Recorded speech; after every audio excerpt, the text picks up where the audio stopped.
This is the incredible Bill Marsh, who is joining us from all the way from Switzerland, and will be speaking to us this morning. I've known Bill for about 10 years.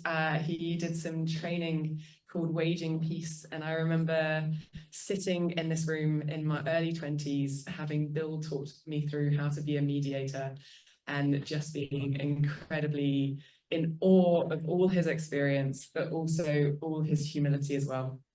And so it's incredible to have him here with us at the Peace Conference. Maybe let me start. Is it all right if I start and pray for you, Bill, before you speak with us? Yeah, please do, Alex. Thank you. Father, I want to thank you for Bill and for all the incredible work that he has been doing over so many years. Lord, I pray that as he comes and speaks to us, that you will give him the words and your spirit. May you, for us in the room, give us listening ears. And Father, we pray that you will work through this talk in your name. Amen. Let me hand over to you, Bill.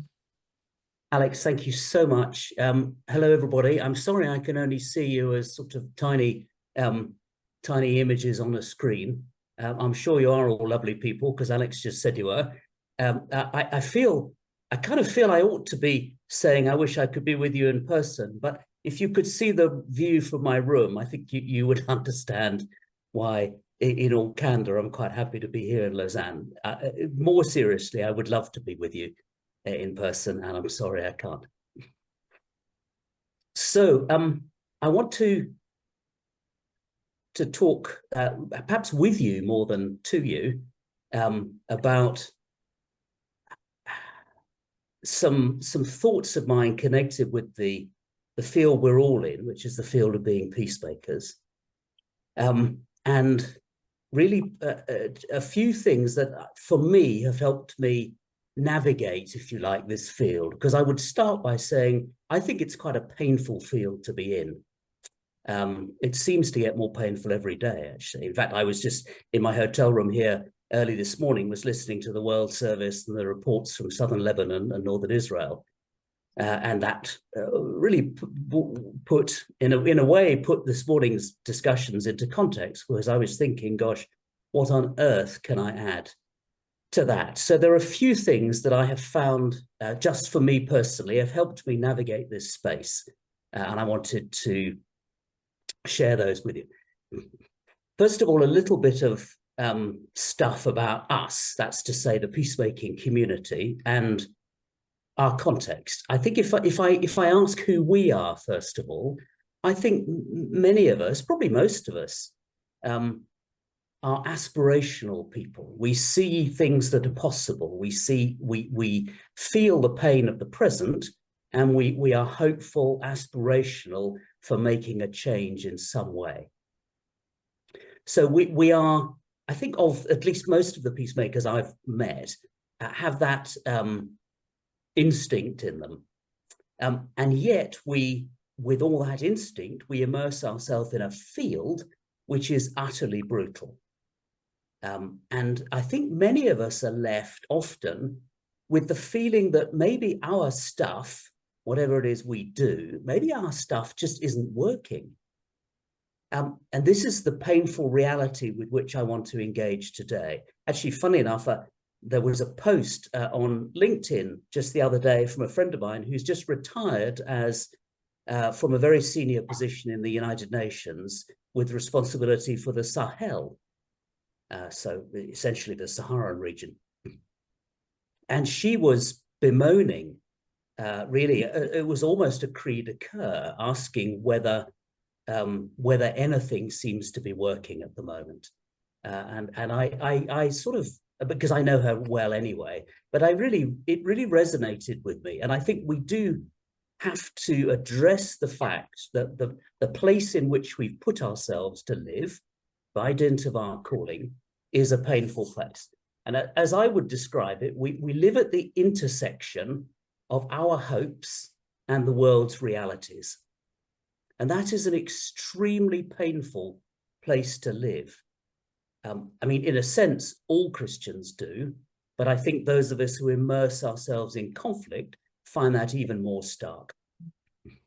So we have to hold together both our grief and our hope at the same time, in the same space, if you like, without flinching from either, without diluting either, without descending into caricature or pretense or banality. And I think the temptation that goes with that space is either to immerse ourselves in the suffering and lose our hope, or to detach ourselves from the suffering, maybe into some kind of holy huddle, and lose our connection and compassion. Holding those two together actually is what Christ does. That's the in a sense, the reality of him among us. And this is what he calls us to do. For me, it's a kind of crucible, this space in which we are in some way fashioned, and which we are called to inhabit in prayer as a central part of our life. I think it's also, at least my experience tells me, that if we're willing to be in that crucible, it is also the place where true peacemaking is born. Just secondly, a quick word about how we measure our work. I know most peacemaking organizations rely on donor funds. Donors will ask you what you have delivered. They will want to see change on the ground. We all know that. And that means that we feel consigned to measure our contribution by reference to things that often feel like failure or hopelessness. I'm struck in contrast to that by those words from the Jewish Torah. There's a line that says, "He who saves one life saves the world entire."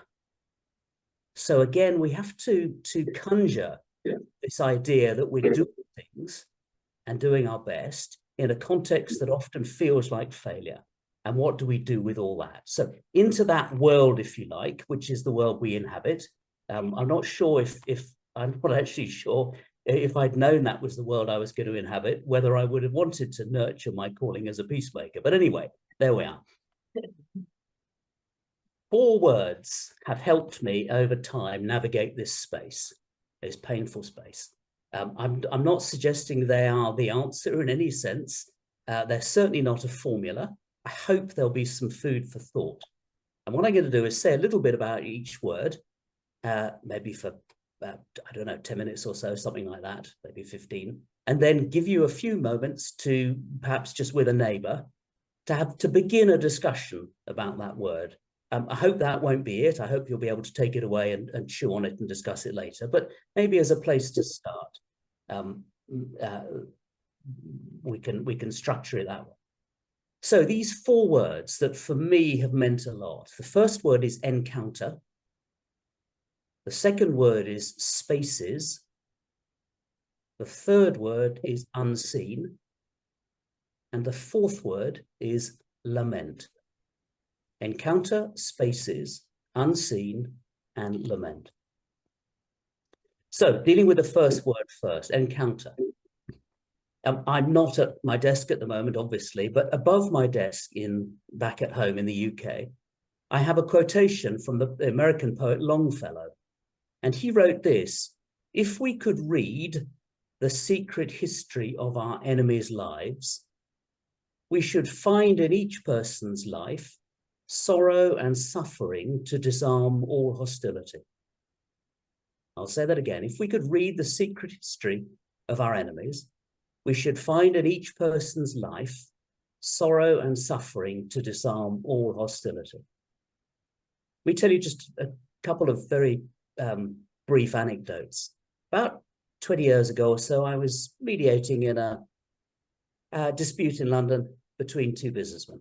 And they'd been in business together for a long time, and they'd fallen out, and each accused the other effectively of stealing from the business. Trust was nil, and they refused to meet under any circumstances. I took a risk in that process, and I lent on them quite heavily. I can't force them, but I lent on them quite heavily to meet and see what happens. And they both said to me, it'll end in tears, it will last maximum a minute and a half, and you're wasting our time. And I took a risk and I said, well, maybe you're right, but I'm going to strongly encourage you to. They met for about 2 hours in the end. It began, as you would expect, in pretty hostile fashion. But after about an hour, we all had glasses of water and there was a jug on the table. And one of these guys went to fill up his own glass with water. And as he went to fill it up, he looked across the table to his former colleague and saw that his former colleague's glass was empty. And so before he filled his glass, he filled his colleague's, and then he filled his. And that was all that happened. I can tell you that the conversation was transformed from that moment. That was not something that could have taken place without encountering each other's reality. Second example, must be about 14, 15 years ago, I was one of two mediators in the dialogue about whether women could become bishops in the Church of England. And those of you who know about that story will know that it has a very painful history for many people involved. One of the things that happens when people get together for discussions is that they want to, very understandably, they want to argue the substance of the dispute. And so we said to them, well, before we do anything like that, I want each of you to go away and find a space somewhere in the building on your own with a piece of paper. And I want you to write down, you can take 30 or 40 minutes over it. I want you to write down the impact that you say being in this conflict has had on your life. So they went away very obligingly. And 45 minutes later, they came back and there was a very somber mood in the room. And I said to everybody, look, I asked you to do this exercise and it's private to you. Nobody has to share what you wrote. But if you want to, you may. And so there was a bit of a deathly silence. And then somebody plucked up the courage to talk about the impact this had had on her life. And gradually, one by one, almost everybody in the room began to contribute. And it became very apparent that the collective level of pain created by this conflict in individual lives, amongst people who have radically different views on the issue, the collective level of pain was immense. It didn't solve anything in the sense that the issues remained, but what it did do by encountering others' realities was to change the dynamic in the room from a group of people who disagreed about issues to a group of people who were forced in some way to acknowledge each other's pain. And as a context for discussion of the issues, it was transformation. So again, that's encounter. One tiny little example as well, since I'm here in Switzerland, it must be about, I think it was 2014, that there were peace talks here just down the road in Geneva when the Syrian civil war was at its height. And they were brokered here by the UN. Lakhdar Brahimi was the UN mediator. The parties refused to meet and acknowledge one another's existence. And again, Brahimi lent on them, I think, and said he wanted a meeting, even if they didn't acknowledge the physical presence of the other, that they had to, they could speak to him in the presence of each other, and that he felt that would have some impact. Afterwards, there was a Syrian government press conference, and the government spokesperson spoke, I thought, extraordinarily movingly about how impossible it was to ignore the reality of the physical presence of others. So again, it didn't change anything in the end, but it changed a lot at the time in terms of the dynamic. So I think part of our role in peacemaking is to try to enable true encounter where it would not otherwise occur. Sometimes we do that directly by enabling meetings across the divide. Sometimes it can only be achieved by us meeting with opposing parties separately. And we bear, when we do that, the weight of the other, which they cannot at that time bear. And that comes back to how painful this role can be for us. So my question really is this: when we think about our peacemaking work, what kind of encounters are we trying to create, and why? To what end? What might that achieve? In my experience, true encounter, and there are lots of examples of, if you like, ritualized or simplistic encounter, but true encounter is often very difficult. It's built and not magicked out of thin air. It involves risk. There's always the judgment call. The examples I gave you earlier of mediations I've been involved in, those involved a risk. Those could have gone appallingly badly as well as well. We run the risk of, are we pushing too fast, or are we too slow, and so on. But where we can, what I have found as the impact of it, firstly, is greater complexity and nuance. So you get a shift from, well, we're right and they're wrong, in a very caricatured way, into this greater complexity and nuance. And it becomes harder for people, not impossible, but harder for people to retain that simplicity. I remember back, all of us will remember, I guess, certainly in the UK, the sort of agonies of the Brexit process and vote. And I must say, as I looked at the public discourse then, it was remarkably banal and simplistic. I mean, it was so sort of pathetically childish and caricatured.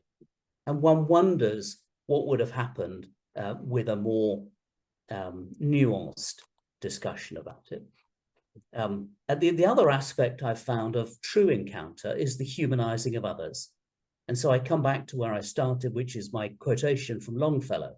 If we could read the secret history of our enemies, we would find their sorrow and suffering enough to disarm all hostility.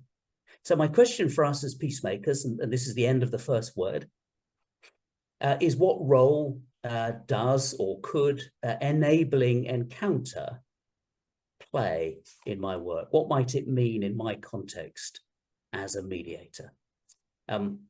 Alex, if you could kindly sort of manage the process, I'll hand it over to you and give people, I don't know, 2 or 3 minutes just to talk with a neighbour about that question.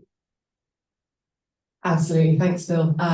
So as you said, we've got a couple of minutes to discuss. You've got the questions on your tables here. For those on Zoom, I will put it in the chat.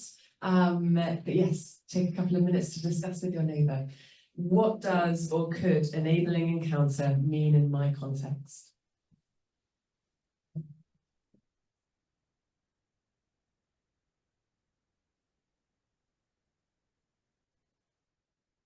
Everyone, we're going to pull back to Phil in a second.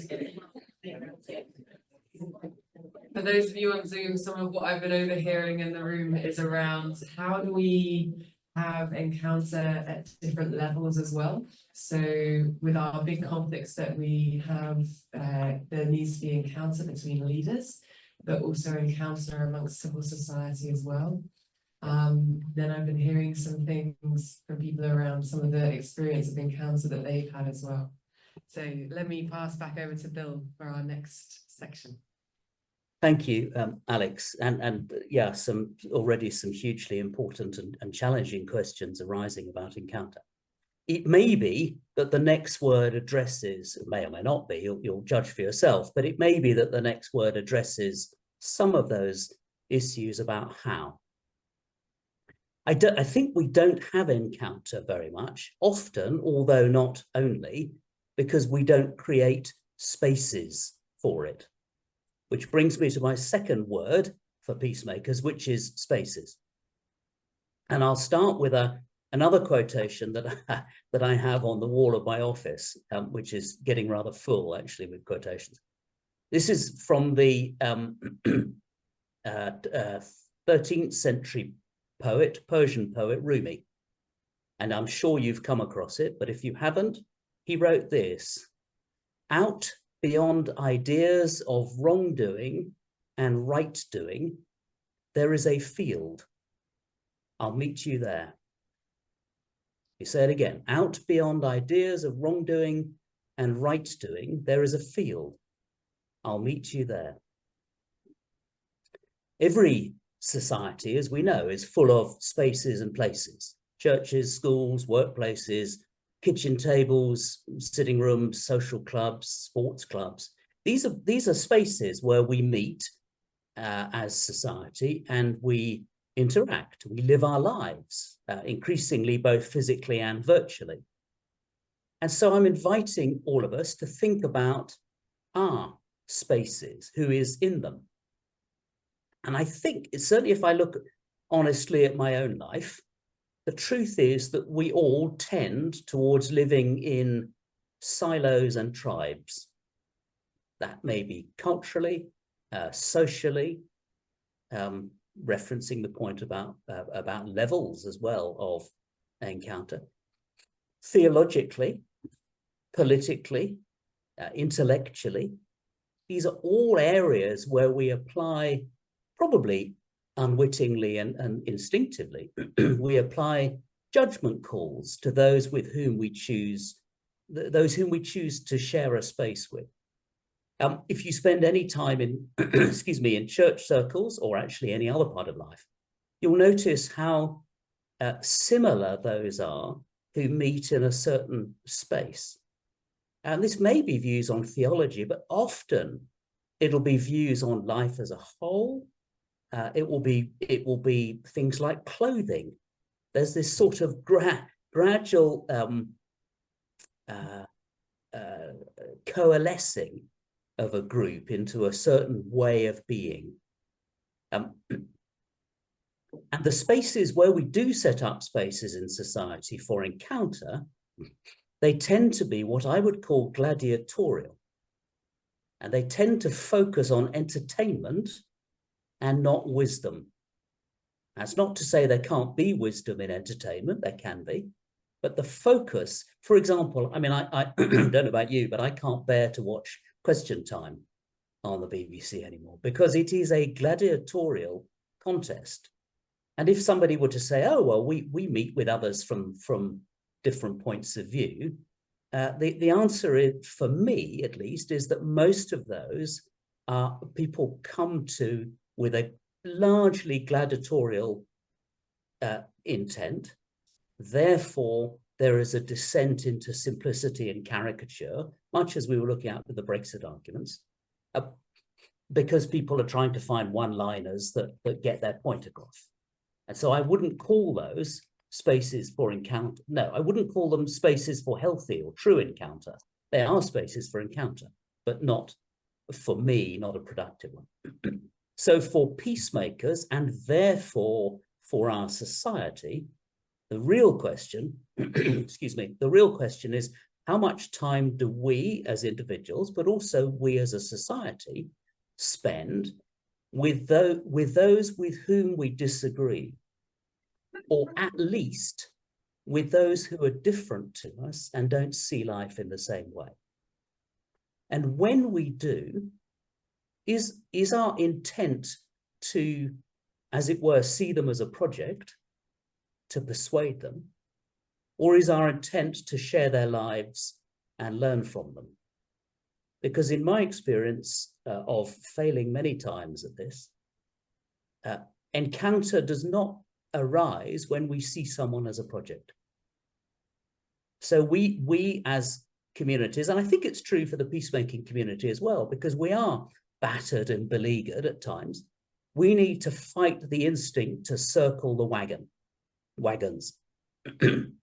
I remember listening to Lord Sachs, Jonathan Sachs, probably about 10 years ago, obviously before he died. And he spoke very movingly, I thought, about how his people had the challenge of learning to live as a minority and to live healthily as a minority, to not to seek to dominate, but also to retain an identity and an instinct as well. And he was talking about this issue of silos and being with others, and how we develop a meaningful and healthy community life and individual lives as minorities. I think this is a requirement not just for us as individuals, but it's a reflection of the excuse me, the structures in society that we all inhabit.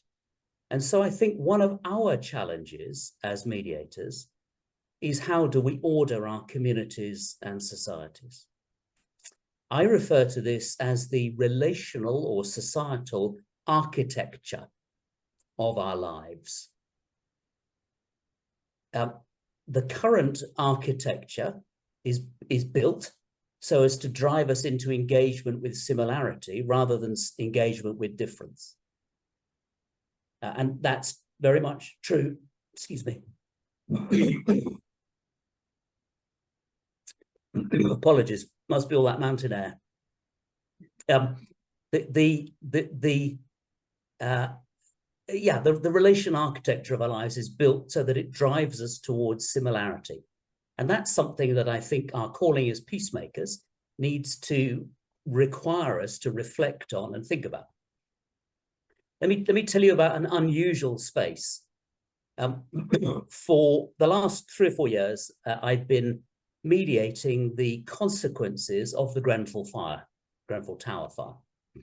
As you'll know, that happened 7 years ago now. 72 people were killed. Many thousands actually were traumatized. Many people lost family members in very, very traumatic circumstances. I mean, appallingly traumatic. So somebody would be on the ground, a mum would be on the ground. She couldn't get into the building. Her daughter was on the 20th floor. They're on the phone. Eventually the phone goes dead. She never sees her daughter again. And that story is repeated literally hundreds of times. So my job, along with a fellow mediator, was to mediate settlements in the litigation. About 1,200 people sued, but also to try to bring some kind of something to that situation. Most of those are now done, most settled.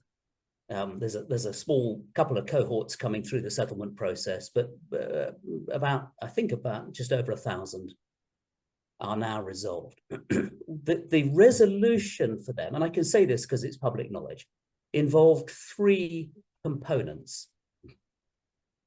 One was compensation, as the law permits and requires. The second was something called restorative justice, which I'll say a bit more about later. And the third was something that I called Grenfell Testimony Week. Many of the bereaved and survivors and residents wanted the opportunity to look those whom they held responsible in the eye and tell their story. So we set up a whole week. We booked the whole of Church House, and any victim, as they call themselves, who wanted to, of the fire, could come along and testify to their experience. Present, among others, were senior representatives of all those they hold responsible. So there were government ministers, chief executives of the private companies they hold responsible, the leader of the Kensington and Chelsea Council, whom they also hold responsible, and so on. So it was, as you can imagine, an extraordinarily painful week. The purpose of them being present was not to be challenged or questioned, but simply to be heard, to testify to their experience. Some testified, most testified through words, so they spoke. Some testified through music, some through art, some had written poems, and so on. But they all spoke extraordinarily movingly, actually, about the impact of the fire on their lives, including people who had lost children. in no way was this a panacea. The best you can say about it was that it is a part of the process of making peace.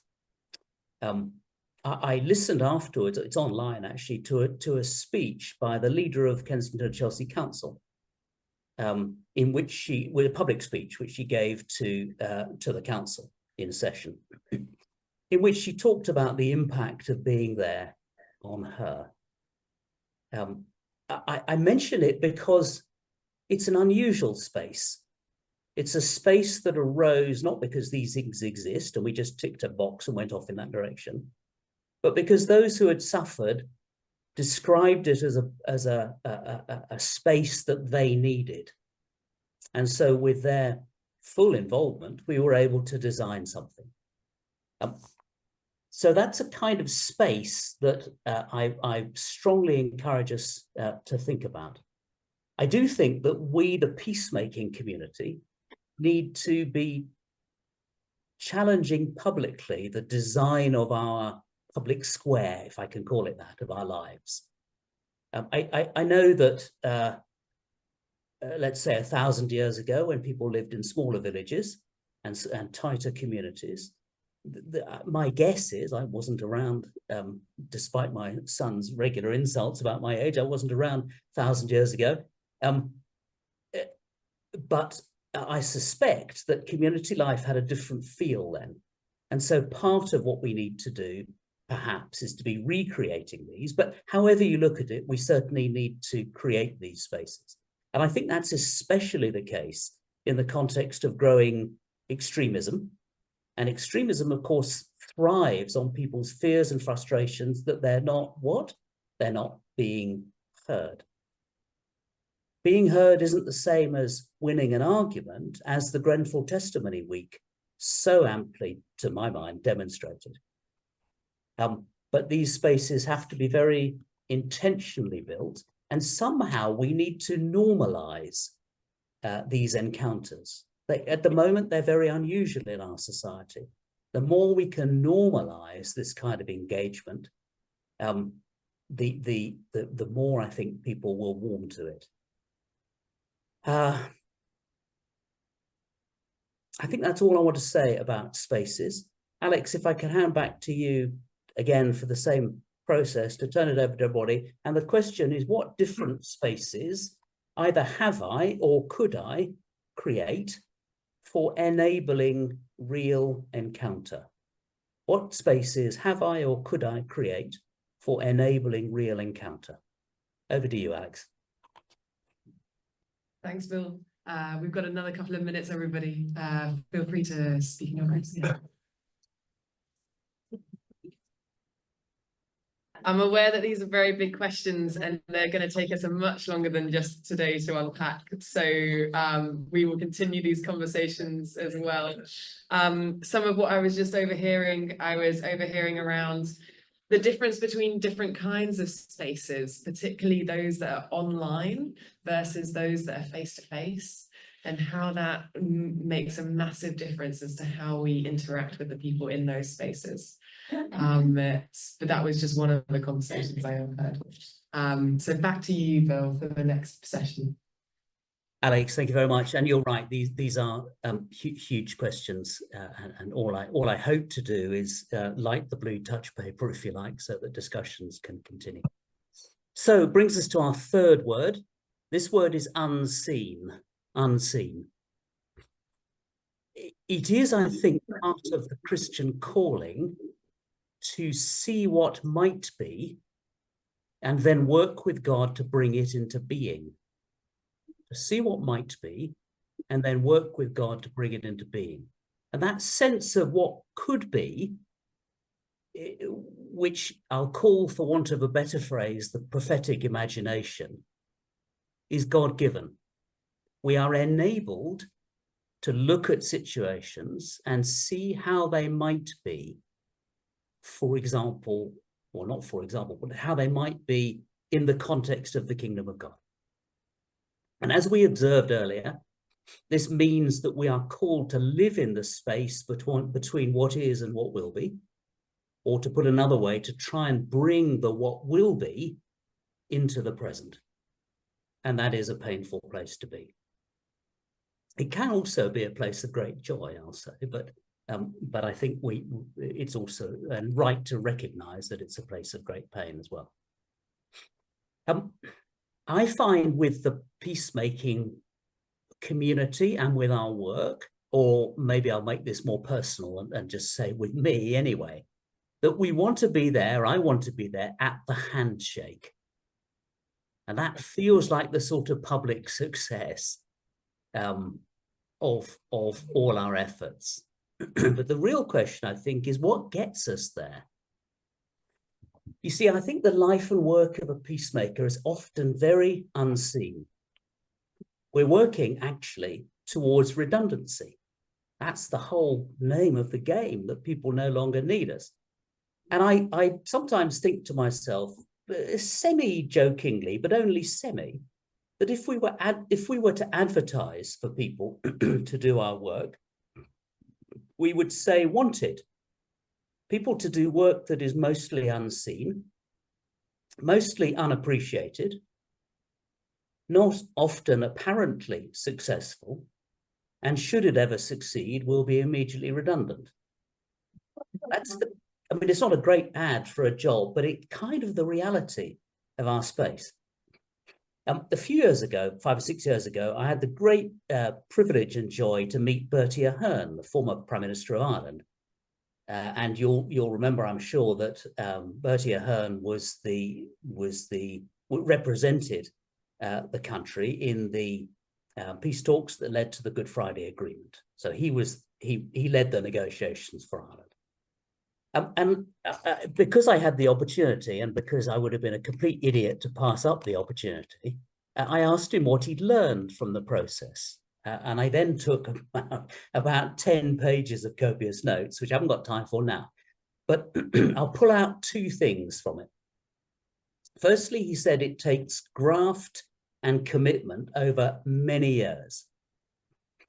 He said that he had spent countless hours, days, months, even years, and political capital reaching out, in his case, reaching out to the unionist community.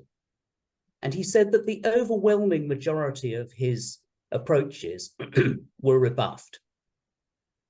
Even then, a lot of it was only in secret. And he was reflecting on the a sort of almost a kind of bloody-mindedness that he needed, having prioritized it for himself, that he determined he was going to go on showing up. That struck me very powerfully. The second thing he said, I mean, honestly, it was a couple of hours of absolute gold dust, but the second thing he said was the importance of building connections. And this brings me back to True Encounter. And so I said to him, yes, but what did that mean? What did that look like in your context? And the example he gave was this. He didn't know David Trimble from the North particularly well. They'd met in a political context on a few occasions. He didn't really know him very well. So he took the trouble to find out about him. And he found out that David Trimble had 2 particular interests. One was opera, and the other, bizarrely, was canals. And Bertie Ahern said he had absolutely no interest in either, but he went to great lengths to read up and find out about both. And he didn't then turn up and say anything as crass as let's talk about canals and opera, but it gave him the occasional opportunity, very occasional, just to drop something into the conversation which built a connection. Now, self-evidently, most of that was unseen. Most of the graft and commitment was unseen, but nonetheless, absolutely central. So my question really for us is, how do we work in the unseen? Because that is where we're going to spend a lot of our time, with all its frustrations and all that it enables other people to look at us and say, well, I don't really see what you're doing here, especially the donors. So I think there are two things that are important for us when we're thinking about this. Excuse me, I just need to clear my throat.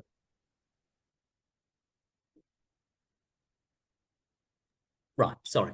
The first is that it requires much faith to work in the unseen, and a sense that we have of what is really important.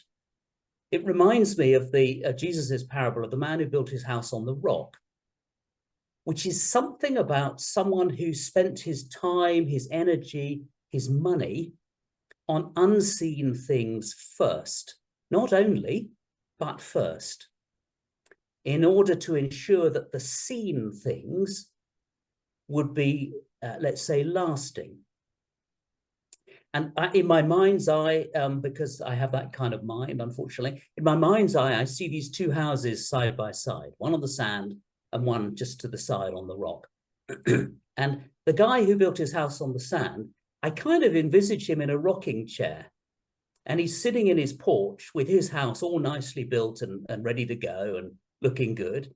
And he's probably cracked open a nice cold beer, and he's rocking to and fro on his porch, enjoying his house. He can't even see the guy next door, because all next door is a big hole in the ground. And somewhere down in that hole, he can hear some grunting and some digging away.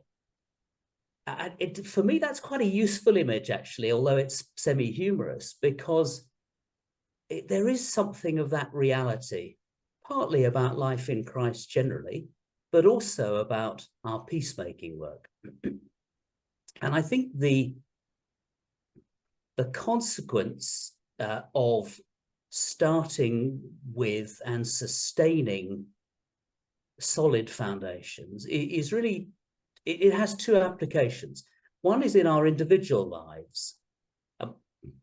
I know that 3.5 decades of being a peacemaker has taken a real toll on me, physically and emotionally and psychologically and so on, particularly actually Grenfell for the last few years, but that's another story.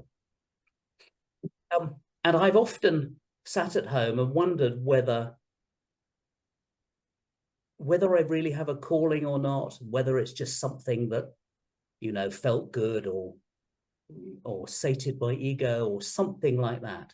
And I've come to realize that we need to nurture our calling as peacemakers, because it is immensely tough. So I ask you to ask yourselves, not necessarily now, but on a continuous basis, in what ways do I or can I nurture and value the calling that is in me and the peacemaking calling that is in others? The other application of this unseen bit is in our projects. So 4 or 5 years ago, I spent a couple of years traveling to and fro from Bosnia. And in very simple terms, there was a city there, still is a city there, which is nestled in the mountains. And because of the geography of the place, the fumes that are created by the factory that's there, which is the only source of income for the whole city, only main source of income for the whole city, the fumes can't escape. So they have this bizarre problem that they can't live without the factory, and they can't live with the factory because of its fumes. And the factory is owned by a non-Bosnian external investor. And there was enormous tension in the city, a lot of protests, quite a lot of street violence, and so on. I was asked to go and mediate there, and I spent 2 years traveling to and fro to work on this. After 2 years, we'd made, let's say, some reasonable progress, and I had to leave because the NGO who was funding my involvement could no longer go on involving it. They'd set aside 2 years for the project. And I left, you know, with some sense of encouragement, but really with a great sense of disappointment in a way. And I left having to say to myself very consciously, I just hope and pray that there is some unseen benefit, because they haven't got to where they need to get to. They've made good progress, but they're not there. 2 or 3 years later, completely out of the blue, I had an email to say that the parties had agreed that very high-tech filters would be put on all the chimney stacks, and that had been funded, and the problem was now resolved. And if I'm completely honest, I was somewhat disappointed not to be there at the handshake.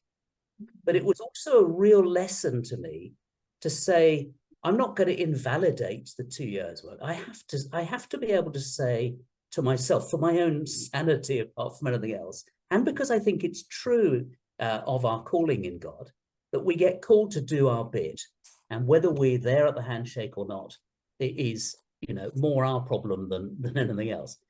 Secondly, and very quickly, so that first bit is we need to have a sense of what's really important. It does take faith.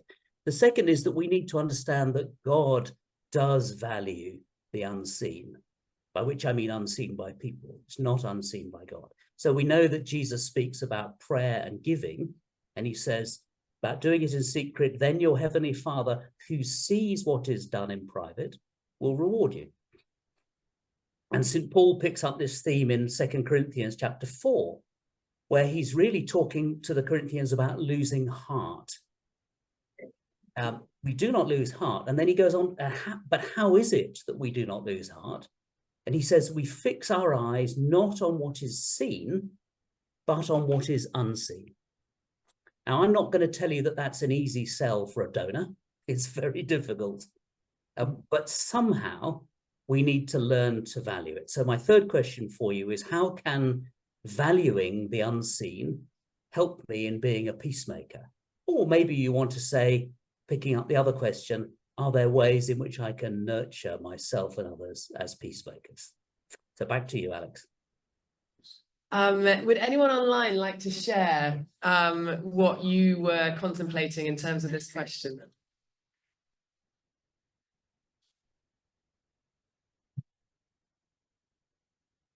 No one volunteers, I'll pick on someone.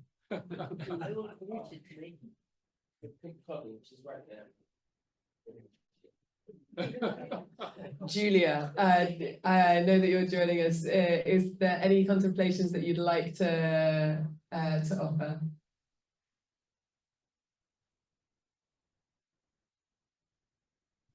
Not at the moment for now. Hello there. But sorry, I was out of the room at the time. I thought you were discussing quietly. Sure. So it's Bernard here. How are you doing? Can you hear me? We can hear you, Bernard. Yeah. Okay, great deal. It's interesting. There's in our church history, there's been a number of situations where people have chosen to leave the church and go and find opportunity to worship elsewhere. And twice. Yeah, I'm challenged as to how we've learned or practiced building bridges with them and learning from some of those experiences, really. Oh, we haven't. Yeah. Thank you both. Thank you. And it's a really hard one to contemplate and work out what to do with. So let me hand over for the final word.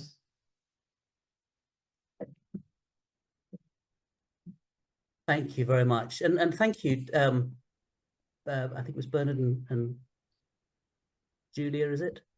For that point there. I mean, this stuff is, it's very painful. Actually, that's a rather good segue for my final word, which may sound like a depressing one to end on, but it's actually not.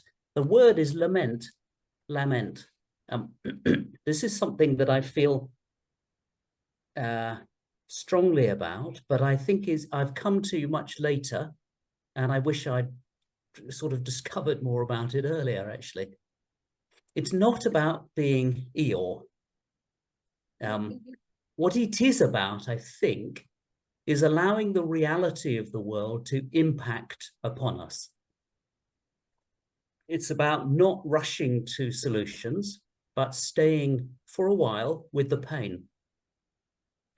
I suspect although I wouldn't by definition know, but I suspect it's perhaps even about experiencing a little of what God experiences when he looks at his world. I think it's very much about starting with what is rather than what we would like to be, and somehow about looking it full in the face, because that is the reality which we're called to challenge and change. And I think it's important, certainly for three reasons. Firstly, because it is reality, and that makes it extremely important. Secondly, I think because it's important for our authenticity and integrity. Those suffering in conflicts need to know that we start where they are and not where we are, and certainly not where we think they should be. It is their reality, and that means we absolutely start there. And I think probably thirdly, it's important because it actually confronts us with our own impotence and powerlessness in the face of evil and pain. And although it's a horrible experience, it is reality, and our impotence in the face of that is, I think, where we start. It's not, fortunately, about where we end, but it is about where we start. And it's about what lament gives rise to. And this is, I guess, just from my experience, really, but I have found over time that so much seems to grow out of the soil, which is, if you like, watered by our tears. And I don't think there's any easy solution to that. That's just been my experience. But I find comfort or truth as well from it in the Book of Lamentations, which I guess for obvious reasons is the place to look about lament. And particularly chapter 3, you may or may not be familiar with it. It's a chapter all about suffering and not rushing through it in a desperate search for the answer. So the person concerned waits. He waits with his suffering and in his suffering. If I read you just a few verses from it, from Lamentations chapter 3, I think these are about, I can't remember, they're about verse 27 or somewhere around there. It is good to wait quietly for the salvation of the Lord. It is good for a man or woman to bear the yoke while he is young. Let him sit alone in silence, for the Lord has laid it on him. Let him bury his face in the dust. And actually, if you look at the chapter, most of the first, I don't know, 2/3 or so of the chapter is about how awful things are. And then you get this slow sort of glimmer of hope towards the end. So I think that's an important reality. And I guess the two realities in there are waiting in pain and having hope. And that brings me back to where we started. This is a painful place to be. There's the same reality, I think, when Jesus says, without me, you can do no good thing. And yet in me, you can do all good things. And so that we can do nothing and we can do everything. It's this strange sort of space we occupy. And I suppose the upshot of all that is this. It's okay that it all seems impossible. This is the space, maybe unfortunately, but it is the space we're called to live in, and the nature of our calling as peacemakers. So you'll all have or find ways, your own ways of practicing lament. All I want to do is commend it to you as an area to explore. And again, as I started by saying, I wish I'd come to this earlier in my life, because although I can't say I enjoy it, I have found it in some way important. So let me turn the question over to you, Alex. The question then is, what role does or could lament play in my life as a peacemaker?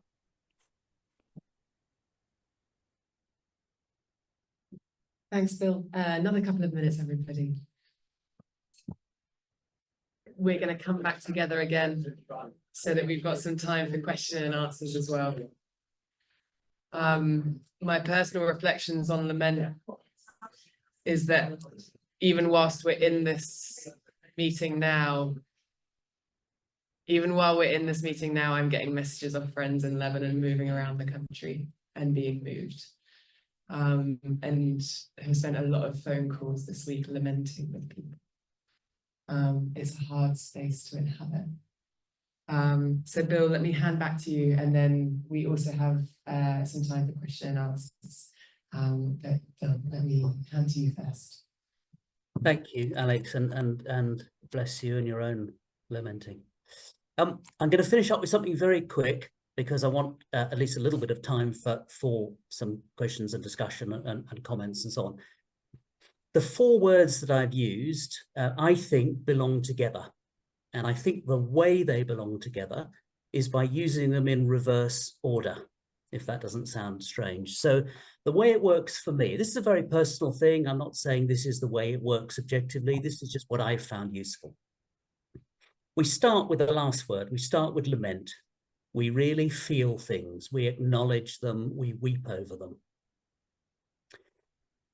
That draws us into the unseen, into prayer, into time, lamenting with God, setting out before God how awful this is, and beginning the time-consuming, the thankless stuff of the unseen to build foundations for a response.